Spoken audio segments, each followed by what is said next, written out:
Hi, everybody. I'm here with Luca Mahoney, and we're going to be talking about not quite recruiter enablement, but something that I think has got an interesting position within recruiter enablement. We'll come on to that in a little bit. But first of all, Luke, give us a quick introduction to you. Tell us about your background first, how we got to meet each other, and then tell us about what you do today.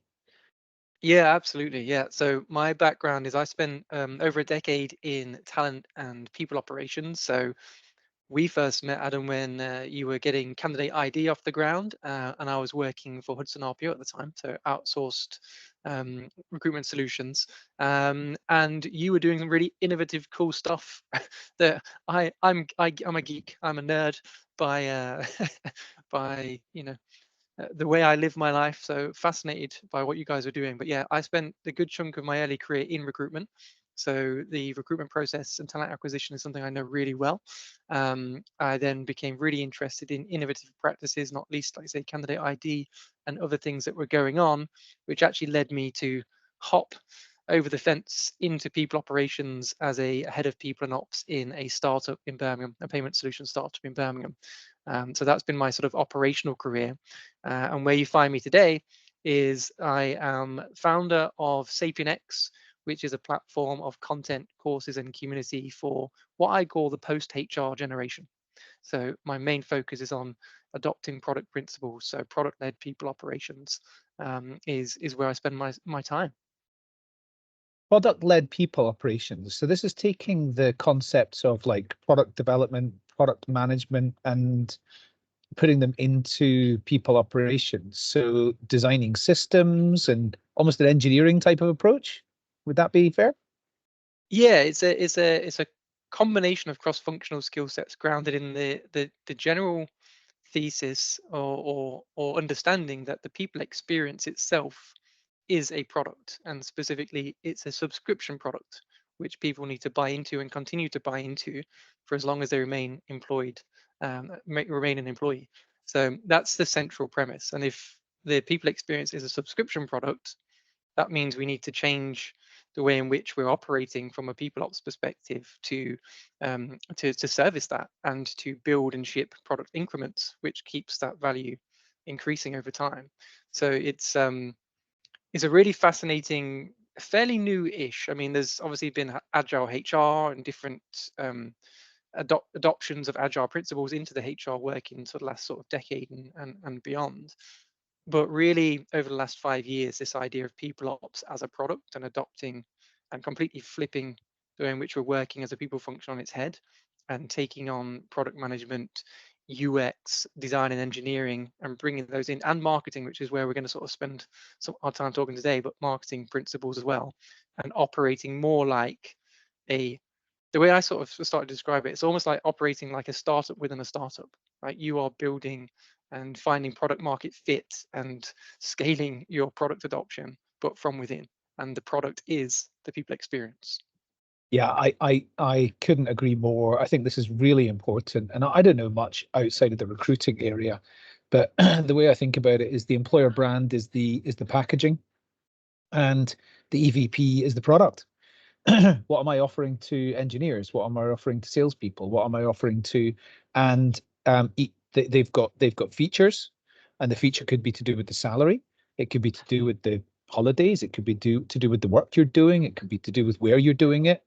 But these are all features of the product, I think. Right. And I just don't believe we think about it in such terms enough, and we really need to. So you said we're going to talk about an element of marketing in this as well, and I think this is really important. We were talking about the concept of building a flywheel and why that's important in marketing and designing your product as well. Could you just talk us through like what is this concept all about? And then maybe we could look at, well, what are some of the ways that you could adapt this into recruiting? Absolutely. Yeah. So it's best understood in juxtaposition with the funnel, which I think many of us will be more familiar with as a consumer or as someone that is marketing something. So the funnel being, of course, we have the top of the funnel, which is wide, which is where we're raising awareness of our product, our thing that we want to sell. And then as we work through that narrow funnel, we are educating and converting people to purchase the said product or service, right? Most of us are familiar with a traditional funnel model. Now, the problem with that when we start to look at the people experience and where flywheel comes in is that the customer is the end point of a funnel, i.e., someone to be sold to. So essentially, you'll create a product, try and convince people that they need it, and then convert them to it as a buyer, which is fine. So that's a transactional model that's predicated on providing equal to or greater than value of the single transaction, right? That's fine. But if we want then that person to buy something else, we need to start that again. That funnel process begins again. Flywheel as a concept, it was first introduced by Jim Collins in a book called Good to Great, which is really awesome, highly recommended for anyone listening. And the basic metaphor is a mechanical flywheel. So this is a piece of mechanical equipment that turns, and with each rotation, it stores its own kinetic energy to be redistributed. So with each rotation, it's actually compounding its interest and its own momentum. So that's the basic metaphor that we're going to apply now to this idea of the flywheel in a talent or people related field. So what we want to do is create virtuous loops where one positive act leads to another. Now, the difference here is that remember our funnel with the customer as the endpoint.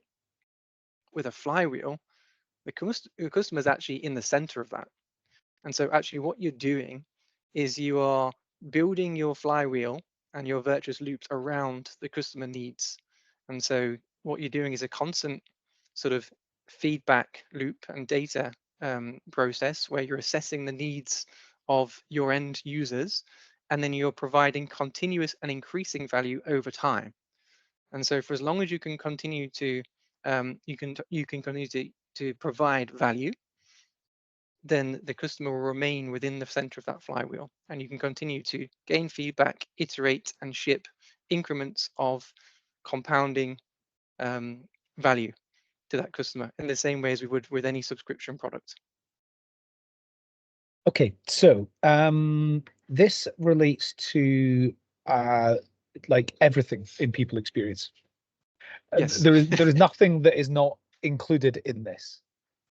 When I when I put this into the concept of like recruiter enablement, which is about giving recruiters all the things that they need to be able to do their jobs effectively, I think about it, especially for a recruitment agency business with hundreds or maybe even thousands of, or an RPO company where the product is the recruitment work. And I think if they're really well enabled, then that's an important aspect of the people experience, and it's an important aspect of the flywheel. So if they're continuous, like training, for example, Right. learning is a really important part of this, I think. Right. What about the sharing aspect? How do we have humans like share the benefits that they're getting from being part of all this with other people? So when we start to talk about talent and people experience and flywheels within those mechanisms, we have to talk about advocacy, right? So advocacy becomes a huge force enabler of your flywheel. So let's say part of your talent process is that you want to drive referrals and you want to drive organic candidate generation. One of the things that's going to be really important is that those that go through a candidate experience with you have a positive experience that they want to share. So if you take this general idea, if we want someone to become an advocate and share their experience, we have to create an experience worth sharing. And so when you start to think about that, let's just focus on the talent piece because it's most relevant to your audience. So when you start to think about that in the recruitment life cycle, right? And let's go back to our funnel and flywheel again. So if you're taking a funnel approach, which most talent acquisitions and recruitment functions do, you spend a lot of time and energy in raising awareness. So a lot of marketing and a lot of external content to attract candidates and to sell candidates to this opportunity. And then you've got to go through that process of converting them. One that's quite time consuming and energy consuming. But then also a lot of the emphasis and resources placed in that top of the funnel activity, and less emphasis is placed on the experience at the bottom of the funnel. And actually, that's where you can have the biggest driver of organic growth and where you can add the most force to your flywheel through advocacy. And so, in terms of the talent acquisition process, I would say put as much emphasis as you can on providing a candidate experience which is worth sharing, regardless of whether you're successful or not, because that's the true measure of candidate experience, but also the true power of flywheel, because then those people become advocates and they will bring people back into your funnel without you having to do that external outreach work. So that's a practical example of how that might exist within a talent cycle. Yeah, I agree. And do you know, much as I used to talk a lot about the concept of a talent pipeline, aka a funnel, I also used to really advocate the way that employers need a relationship with everybody that they might hire now or in the future, from them, like probably from the minute that they've decided they're interested in a career in dentistry Mhm. to after they've retired. And it doesn't matter if they're working for that organization today, they're an alumnus, they're maybe a potential boomerang hire, they're working for a competitor. You want to have something to offer those individuals, whether they're working for you or not. Right. And if they're working for you, you need to have something for them which is to do with career enhancement, it's to do with internal mobility opportunities. And if they're not working for you, but you want to hire them right now, it should be an attraction, talent Right. attraction type of a relationship. If they're not working for you and you don't want to hire them just now, you should still be leading with value and providing something useful. And it's not I don't use dentistry as a completely random profession. It's because there is a finite number of dentists, and there Right. is a finite number of pharmacists and software engineers, and there's a lot of those types of Yep. jobs where there are only so many people who are qualified to do the job. So it's even more vital with that finite supply that you need to focus on this type of stuff. Does Yeah, my I agree. example kind of resonate? Is it? No, it does. It does, and I'll put that into the context of my end-to-end model for this. So the reason it's important, one of the reasons it's important to recognize the people experience as the product is so that we then break down the silos that exist across the employee experience. Because so often, for example, the talent acquisition function sits outside of the HR function, and the marketing function sits separately, and it's all sort of disconnected, and there's not a consistent cohesive strategy that's built around the same idea that we have the same product to sell and improve and to service, and we have the same value proposition to communicate. Often as a disjointed messaging that's happening at brand level. So external marketing is talking about brand and the company. You got the talent acquisition that may have their own talent acquisition marketing approach, and they're talking about the employer brand, but that might have some disconnect from the core marketing strategy. You have the HR team that are focused on internal enablement and development of their people, but all of this is disconnected, right? So what we need to do is to bring that all back together. So you can still have obviously the different specialist functions, of course, but you need to streamline and connect all of those different relationships. So in my model, you still have to have a funnel. You can't avoid, nor should you. You still need to have a funnel, which is bringing new, fresh talent into your organization, into your selection process. But then there's three primary flywheels that I think exist. So one, speaking to what you were just talking about, is your talent flywheel. So that's where you've got a continuous conversation, let's call it, with potential candidates. So that's people in the external market that haven't yet been involved with your company directly. It could also be, assuming that you're doing your candidate experience right, your silver medalists and people that haven't been successful that are feeding back into that. And you want to have I say, ongoing conversation with them, which is most easily done through content, for example. So creating content streams, newsletters, communities around, and community is a key word, a talent community. So building a community around your proposition as an employer, right? And that's a flywheel that, again, once you've got it moving, will maintain its own momentum and will generate advocacy of itself, right? So that's one piece. But that has to be a flywheel connected to the actual value proposition of that people experience product, and it needs to be highly specific, right? So just to dig in a little bit deeper, if our people experience is our product, then we need to know who our ICP is, who is our ideal customer profile. And we have to be really clear and specific about that so that the people that we're bringing into that talent flywheel and that talent community, they are our ICP and they are bringing other people who are our ICP. Now we can talk about, I don't know how familiar your audience are with ICPs, viable market and total addressable market, but these three things exist. Your total addressable market is all the candidates you could possibly attract. Your viable market is candidates that may be suitable, and your ICP is the perfect profile, right? So being really clear about that. So that's one flywheel, your talent, which is keeping candidates in conversation with your business and then ready to re-enter that funnel when there's a suitable role available and when you need them to come in. But a lot of that legwork's done. You don't then have to convince them. They're already convinced and they're just waiting for the opportunity to engage. Once they have been through that cycle and they have got the job, let's say, then of course they enter the primary employee experience and the people experience subscription product, i.e. they have made a decision to buy into your people experience, and of course you've made the decision that they are also the right fit, and they come in and they go through that process. Then you have your people experience flywheel, which for me is around engagement and essentially engagement, development, and delight. So keeping people engaged, developing them as an individual and giving them opportunities to grow, and providing experiences which delight, which of course means they're likely to share them externally, which then brings people back into your funnel and your talent flywheel. So that's one of those virtuous loops that exists.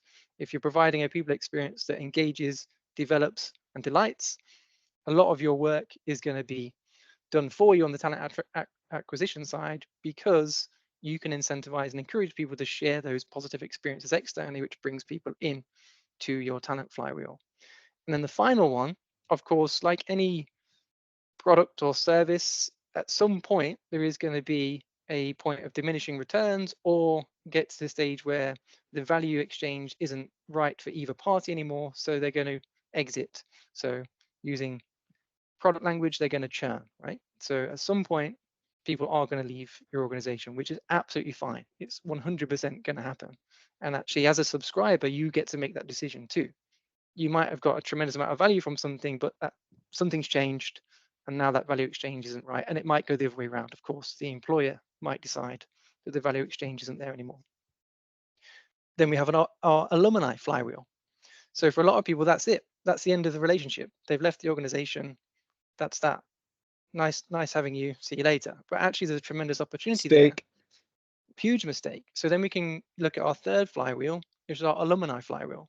So how are we keeping that ongoing conversation with our alumni, and how are we continuing to create virtuous loops of advocacy and engagement with that alumni community, which again is feeding high quality talent back into our funnel.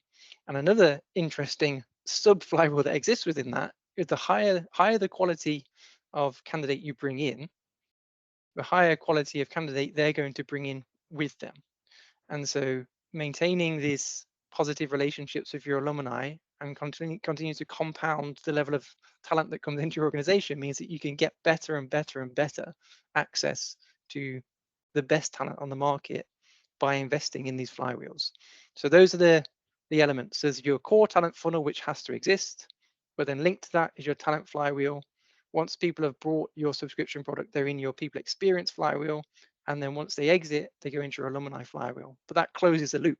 That's continuously feeding people back in to your main funnel through advocacy. Absolutely love it. A lot of what I love the convergence of product thinking and marketing thinking and bringing this all into talent, because I could not agree more with the way that you have encapsulated all of this. How do people find out more about this? How do they subscribe to you? What's the call to action? The best thing to so it's follow me on LinkedIn because I'm always there hanging out. But then I have a weekly newsletter essentially, which is called the PX Espresso, and essentially I talk about these sorts of concepts. I bring in convergent thinking, and I call it the weekly newsletter for people who think like product people. Wonderful, love it. Luke, thank you so much for joining me today. It's been great to talk to you, and I'm very excited about what you're doing. We need more people like you, bringing this type of thinking into the talent space. Well, it's a total pleasure. And go and check out people like Jessica Swan, Marie Krebs, Lauren Gomez, for a few, and Juby Yu. There's a few for people to go and follow as well. Wonderful. Okay, great advice. Thanks, Luke. Thanks, Adam.